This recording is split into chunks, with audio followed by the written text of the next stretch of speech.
like to welcome Rosie Hull from Skyrora. I'm going to talk about another topic within this whole plethora of sustainability. So I'll hand over to Rosie.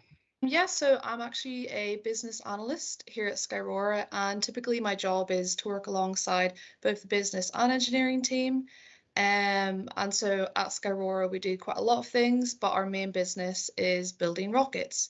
And these rockets are dedicated to placing small satellites into low Earth orbit.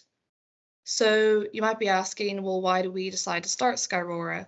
And in Europe, there are limited options when it comes to selecting a rocket launcher to place satellites into space, and there are no options here in the UK so far. And as well as this, all of the rocket launchers in Europe are either medium or heavy lift rockets. And so these rockets can carry thousands of kilograms worth of satellite payload into orbit. And this type of rocket might be great if you want to send a very large satellite to space, say the size of a small car, but for smaller satellites, which could be as small as a Rubik's Cube, they tend to get the bad end of the deal on these larger rocket launches. So to explain a bit more, for example, on a heavy lift rocket launch, the large satellites will be the top priority as the primary payload. And this is because they are paying the largest amount of money to be there, and so smaller satellites can join in on these launches on a rideshare mission, but they're known as the secondary payload. And this means that they are not the top priority. And one common issue with this is that the secondary payloads will have to wait until the large satellite is ready for launch. And this can lead to quite long delays of a few months or maybe even a few years for these small satellites. Also, the different types of satellites need to be placed in two different positions in orbit around the Earth, and the heavy launch rocket will go to the orbital position that the primary payload wants. And this leaves the smaller satellites struggling to find their own way if they need to be placed into a different orbital position. And these are just a few reasons as to why a rideshare launch is not as good for small satellites. And you might be thinking, well, are there even that many small satellites around? Well, as technology has progressed, small satellites have become increasingly more popular, and a lot of market studies have shown that there's a large number of small satellites ready and waiting to be launched to space, with some having wait times of up to about 2 years. So these small satellite providers are looking for a much faster and more dedicated launch, and so this is why we decided to start Skyrora. So there is a clear growing demand for launching small satellites, and this is why we're building our Skyrora XL rocket to fill this market gap. So using our XL rocket, we aim to deploy 315 kilograms of satellite payload to low Earth orbit. We will be launching from Scotland, specifically the Shetland Islands spaceport. So alongside developing rockets, our team is very passionate about our effect on the environment while doing so. So I'm sure everybody knows how important it is to act sustainably for the Earth, but it is also incredibly important to look at the sustainability of space, as Stuart has just said earlier. So according to ESA, there are more than 30,000 pieces of space debris orbiting the Earth, but like Stuart said, we cannot be 100% sure that this is actually how much space debris is there, and there could be thousands more pieces. And as constellations of small satellites become more popular, there's only going to be increasingly more pieces of space debris in low Earth orbit. So, of course, debris can include dead satellites, launch vehicle boosters, small pieces of space junk. And because this debris is moving in orbit so fast, it poses a massive danger of collision to other satellites, the International Space Station, and any other space vehicles that might need to even just pass through the Earth's orbit. And yes, as more satellites are planned to be launched into space, we need to start taking a sustainable approach right now before it's too late. And this is why Skyrora is taking measures to lessen our impact on both the Earth and space. So a few of those measures that I'm going to mention today are our eco-friendly fuel and also our plans for space debris removal. For a bit more background on our rockets, at Skyrora we have developed 4 rockets, and they've all been manufactured and developed in Scotland. Again, manufacturing in Scotland helps keep our supply chain short, meaning that there are less emissions associated with transporting parts around the world. And as well as that, we're launching from Scotland, which again closes that supply chain. So before you launch a rocket to orbit, you have to build demonstration rockets to test and demonstrate your technology. And this slide shows our two developmental rockets in our fleet, the Skylark Nano and the Skylark Micro. So the Nano is a single-stage rocket, whereas the Micro is a two-stage, and both of these rockets have successfully launched before, and their main purpose was used to train our launch team. So our team took the same precautions for these launches as they would if we were launching our largest rocket, and we were also able to test some of our rocket technology on these launches.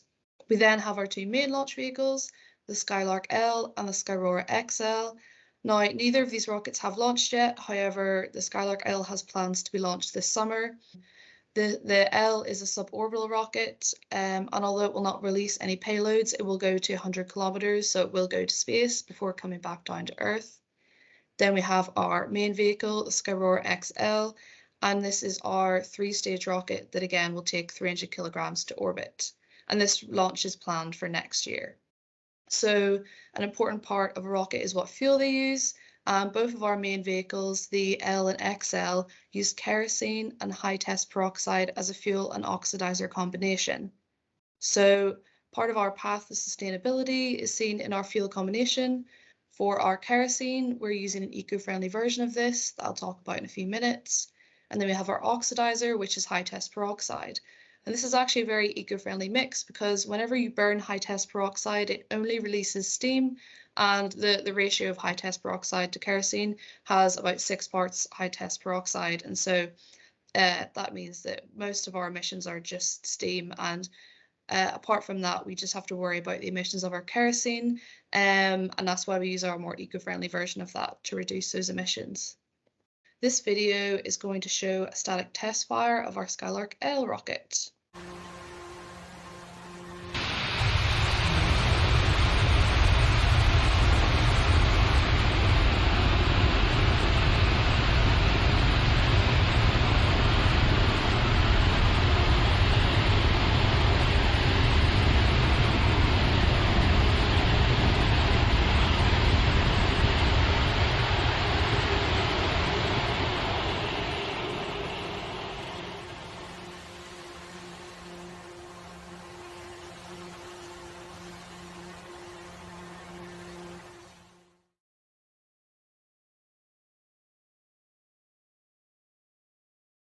So the emissions and the smoke that you saw coming out of the rocket was mostly steam, and that's the byproduct of our high-test peroxide. And again, it's not as damaging to the environment. So instead, we just have to worry about the emissions of our kerosene, which we have called Ecosyn. So Ecosyn is our sustainable rocket fuel that is made by taking unrecyclable waste plastics and turning it into rocket-grade fuel using a pyrolysis and hydrocracking process. So Scotland itself sends tons of plastic waste to landfill each year, and Ecosyn is our way of trying to deal with this plastic waste problem. In the next few years, we do plan to launch about 16 Skyrora XL rockets per year, and if we're using Ecosyn for every launch, we'll hopefully be able to remove up to 720 tons of unrecyclable plastics from the local areas in Scotland. As well as this, compared to typical rocket-grade kerosene, Ecosyn has a much lower sulfur content, and it even has better energy characteristics compared to typical kerosene. So this video here is just a successful static test fire of our Ecosyn fuel.